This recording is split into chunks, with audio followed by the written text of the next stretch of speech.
এই যে ভর্তা তো না যেন মাখন মাখন, দেখতে মাখনের মতো লাগে। এই যে যারা যারা খাইছে তারা সবাই বলছে খুব মজা হয়েছে। বিসমিল্লাহ, সেই মজা, আসলেই মজা হয়েছে।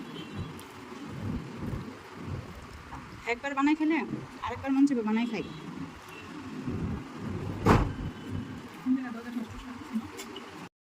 এই যে এটা হলো কাঁঠাল বিচি। এই কাঁঠাল বিচি দিয়ে আজকে সুন্দর একটা রেসিপি তৈরি করবো। আর এই রেসিপিটা আমার মনে হয় কেউ এখনও তৈরি করেনি, আমি যেভাবে বানাবো আজকে। সবাই সঙ্গে থাকবেন, ভালো লাগলে লাইক কমেন্ট শেয়ার করে দিন। কাঁঠাল বিচিগুলো সিদ্ধ বসাই দিছি।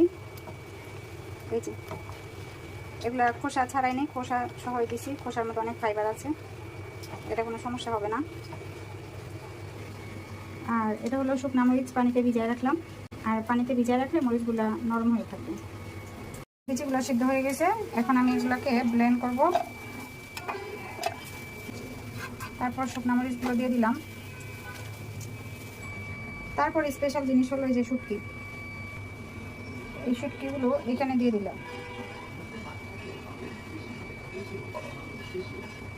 এখন এগুলো সব একত্রে ব্লেন্ড করে নেব। হ্যালো ভিউয়ার্স, আসসালামু আলাইকুম। কেমন আছেন আপনারা সবাই? আলহামদুলিল্লাহ আমি ভালো আছি। এই যে পেঁয়াজগুলো ভেজে নিলাম।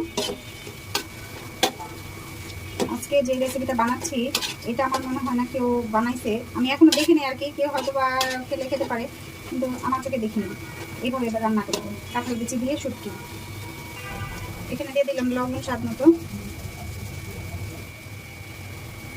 এখন এই যে পেস্ট করা ইয়েটা দিয়ে দিলাম, কাঁঠাল বিচি, শুকনা মরিচ আর হলো শুটকি, এটা একসঙ্গে ব্লেন্ডারে পেস্ট করে নিয়েছি। ব্লেন্ডারে জারটা ধুয়ে পানি দিয়ে দিয়েছিলাম, এই জন্য পাতলা হয়ে গেছে। এটা একদম ভাজা ভাজা হয়ে যাবে। কাঁঠাল বিচি দিয়ে চাটা শুটকি দিয়ে রান্না করছি। কাঁঠাল বিচি একদম ভাজির মতো কুচি কুচি করে রান্না করছিলাম, এভাবে কখনো রান্না করি নেই। মনে হলো যে এইভাবে রান্না করলে খুব ভালো লাগবে খেতে, কারণ কাঁঠাল বিচিটা একটু মিষ্টি মিষ্টি থাকে, তো বেশি ঝাল, আবার শুটকির গ্রান, খুবই মজা হবে খেতে। আর এটার মধ্যে অনেকে রসুন, জিরা এগুলো দিতে পারেন, হলুদের গুঁড়া। আমি কোনো কিছুই দিব না। শুটকির সাথে রসুনটা আমি সবসময় ইউজ করি না, করি এটা আমার প্রয়োজন মতো, যখন যেই ফ্লেভারে খেতে ইচ্ছে করে।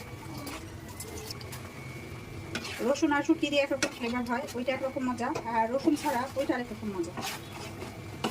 আমি আজকে রসুন ছাড়াই রান্না করবো। আবার অনেকে জিরা ইউজ করে, আমি জিরা ইউজ করবো না। জিরা দিলে একদম ফ্লেভারটা চেঞ্জ হয়ে যাবে। এখন এটা আমি ভাজা ভাজা করে নেব। এই দেখেন ভাজা ভাজা হয়ে গেছে, আর একটু হবে, একদম পানি কিন্তু শুকায় গেছে। যতটুকু পানি দিয়েছিলাম আর একদম টেনে গেছে। আর এটা ঠান্ডা হলে আরও শক্ত শক্ত হয়ে যাবে। আর শুটকি ভর্তা কিন্তু এগুলো যত বেশি ভাজা ভাজা হবে তত বেশি মজা লাগবে। যেতে একটু উঠে আসছে। কাঁঠাল বিচি দিয়ে এইভাবে শুটকির ভর্তা কে কী খাইছেন কমেন্ট করে জানাবেন। আর এইভাবে আমি প্রথমেই বানাইছি, আর কখনো বানাইনি বা কাউকে দেখিনি বানাইতে। এটা আর কেমন লাগছে বলবেন, আর আপনারাও এইভাবে বানিয়ে খাবেন। এই যে দেখেন এতটাই ভাজা ভাজা হয়েছে, এই যে এখান থেকে কড়াই থেকে উঠে আসছে। এই যে আমার খুন্তি বলে না, এটাকে আমরা চটা বলি, এটাতে আর বাজে না। এত সুন্দর ভাজা ভাজা হয়েছে, সুন্দর একটা ফ্লেভার বেরিয়েছে। আশা করি খুবই মজা হবে খেতে, আর খেয়ে রিভিউ দিব।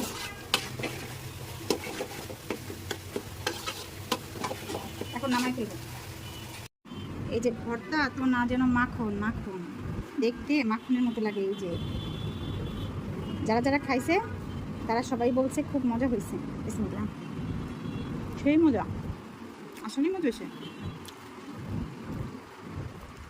একবার বানাই খেলে আরেকবার মন চাইবে বানাই খাই।